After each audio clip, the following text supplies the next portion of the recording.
pictorial presentation of a power-packed President, Theodore Roosevelt, 26th Chief Executive of the United States. His love of country proved a boon to industry, enterprise, and safety. Years after his historic capture of San Juan Hill, the Rough Riders he organized and captained paid homage to their leader. But the Theodore Roosevelt story embraces more than just one battle, more than just a single accomplishment. The Spanish-American conflict, which saw his cavalry regiment make history, was preceded by his resigning as Assistant Secretary of the Navy in order to take active part in the fighting. In 1895, he headed the police board of New York City. His program alienated him from corrupt politicians, but won him public esteem. In 1897, Roosevelt, in federal office under McKinley, campaigned to put our Navy on a wartime basis, for he foresaw the struggle with Spain. His birthday, October 27th, is now known as Navy Day, and he is the father of our modern Navy. An intensive training program for naval recruits was a Roosevelt idea. Supremacy of the American Navy was his objective, one that was attained mightily.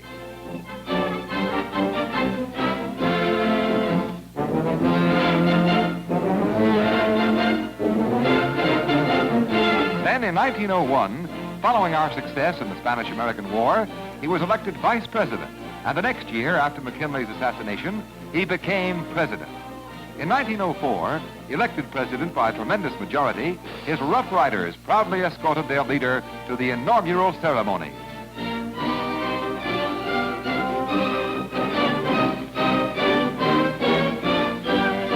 Violent in criticism of corporations he termed malefactors of great wealth, Roosevelt found time and inclination to set aside bird reserves.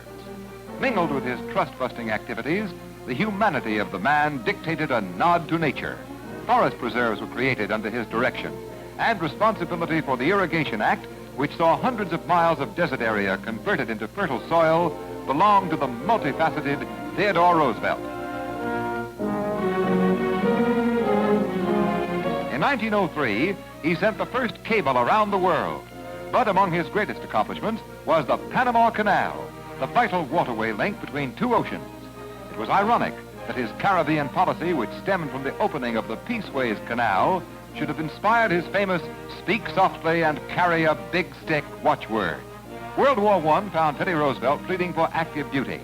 Here in Springfield, Illinois, his request refused. With one son killed and two wounded, he urged the speeding of the war to a peace of overwhelming victory. This is the tribute of yesterday's newsreel to a great American, Theodore Roosevelt.